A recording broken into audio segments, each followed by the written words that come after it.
What's going on, ladies and gentlemen? This is Manufactured Opinion here, and welcome back to my Darksiders 2 guide. And today I am bringing you an Apocalyptic build guide. And the way this video is going to be set up is I'm going to be showing you two builds, one from the Harbinger tree, as you're seeing right now, and another one from the Necromancer tree. And the reason why I wanted to do this is kind of twofold. One is my original video had just the Harbinger tree build with maxed out, well, almost maxed out teleport slash and almost maxed out unstoppable because I'm only level 21, but I'll get into that in a second as to why I'm just showing a video on level 21 and why I don't have a max level, but I'll get into that a little bit later. My original video was going to be that because I believe that to be the most overpowered build in the game, and I have plenty of arguments to show you and video proof. But then I started thinking about it, and I realized that a lot of people could provide good counter arguments as to how some skills in the Necromancer tree can actually maybe be better than my build. So the format of this video is I'm going to show you two builds, one from each tree, and then I have clips from Apocalyptic Crucible mode, and I'm going to show you clips from different waves, one with my Harbinger tree build and one with my Necromancer tree build. And essentially what I'm trying to show you here is that although the skills in the Necromancer tree are good, if you want to play that way, then go for it. The skills are good. I basically want to show that the Harbinger tree build that I have here outclasses any combination you can make in the Necromancer tree, and any combination you can make across the trees. So I'm going to try to put forth that argument. So with that out of the way, like I said, I'm level 21 here, and the reason why I wanted to do this is twofold. One is because somebody that's starting an Apocalyptic playthrough is either going to be a New Game Plus, or they're going to be level 20 or 21.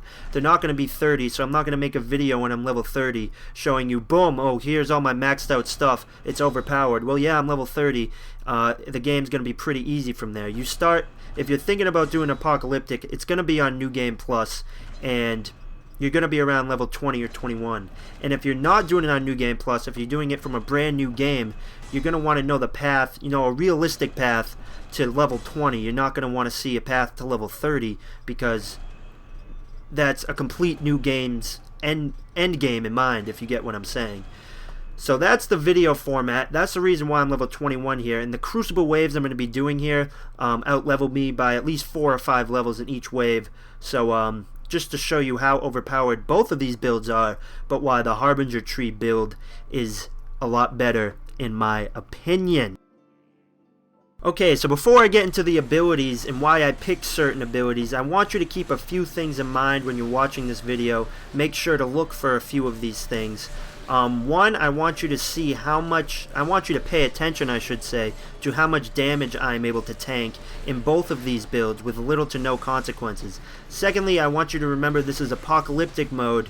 I'm only level 21, and I'm in waves where enemies outclass me or outlevel me 3 to 5 levels, so that's something you need to keep in mind. Thirdly, I want you to pay attention to my health and wrath meters, specifically because I want to distinguish between the abilities that generate me more wrath than other abilities. I want to be able to compare those abilities across both tree builds. And lastly, I want you to just know that in all of these clips I'm spec'd for full arcane, only because my first playthrough was I went full Necromancer tree, ghouls and crows.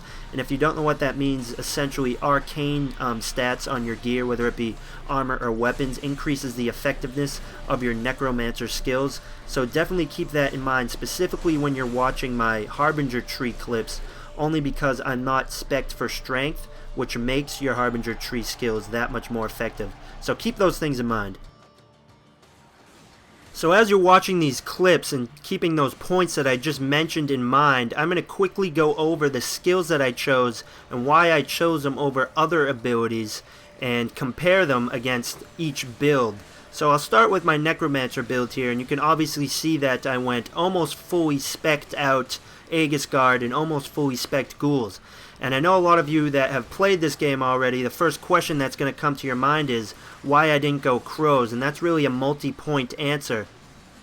First and foremost, crows excel at providing health regen, but if you can make really good possessed weapon upgrades that has good health steal and good health regen, you won't necessarily need to upgrade your crows or even get crows at all, because you can substitute those weapons for the crows.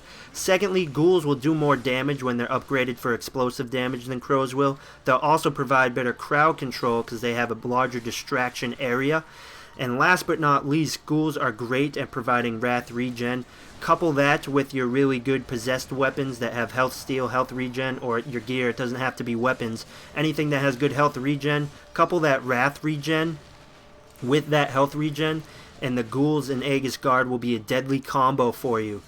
The only downside with ghouls is that they can die fairly quickly, and they won't be outputting as much damage as, say, a fully upgraded Unstoppable, definitely not fully upgraded Unstoppable, or Teleport Slash, and Teleport Slash can still provide you that Wrath regen that you would be missing out on if you didn't go ghouls, which is why I think that Harbinger Tree build is so much better. But we'll get into that build in a second. I just want to talk about Aegis Guard here for a couple minutes. Aegis Guard paired with ghouls is just a really awesome combination, only because you can pop ghouls, distract enemies, and then any stragglers that are hitting you, if you throw up Aegis Guard, they won't be doing any damage to you. So you can focus on those enemies that your ghouls are distracting, and you will just be you'll be a brick wall essentially. Enemies won't be able to do damage to you. They'll be having the damage reflected back at them, and your lightning storm is going to be damaging them as well.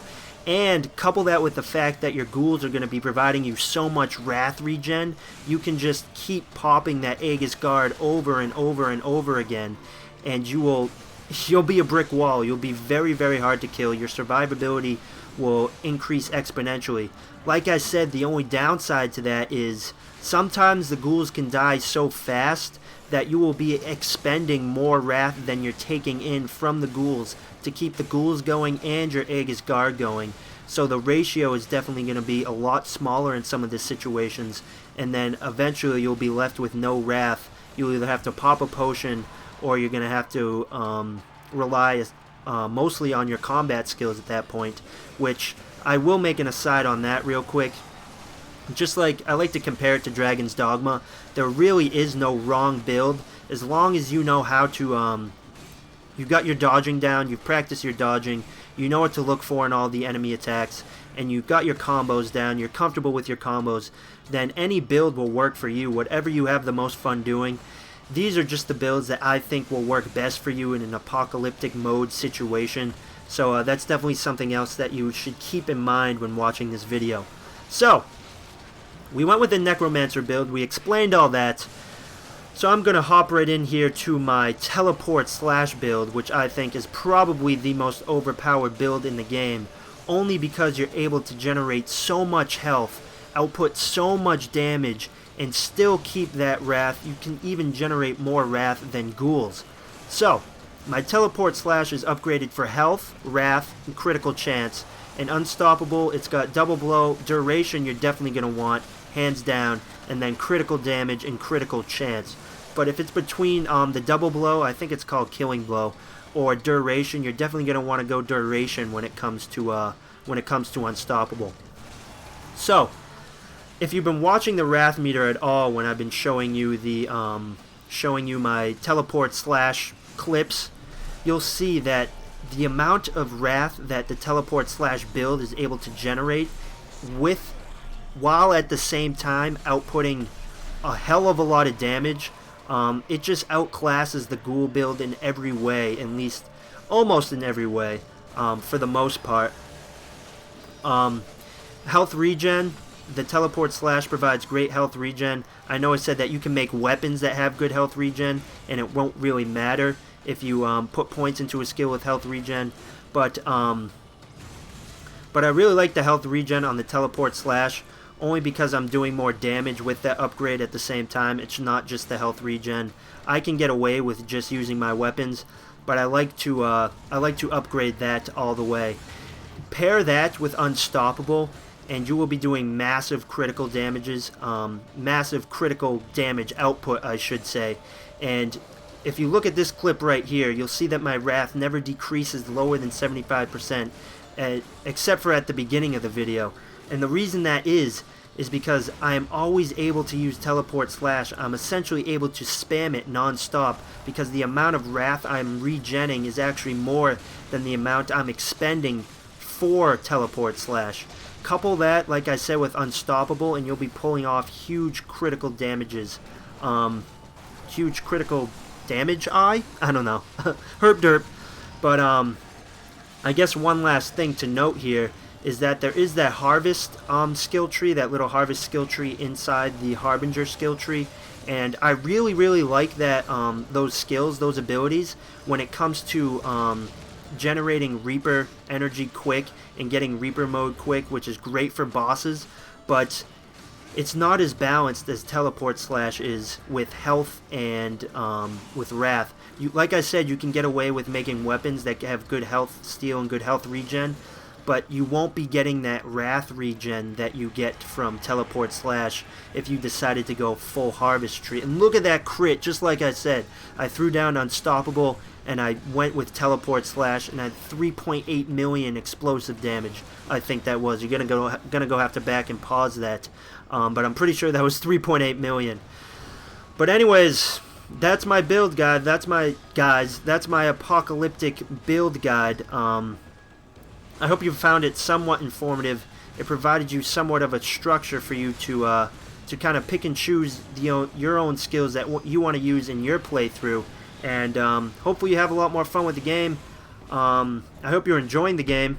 I hope you're enjoying life. Leave a like and comment if you like the video, obviously, so I know that these videos are popular and it's something that you guys want to continue to see. So anyways, like I said, I hope you're enjoying the game. I hope you're enjoying life. And I will talk to you later, everybody. Bye-bye.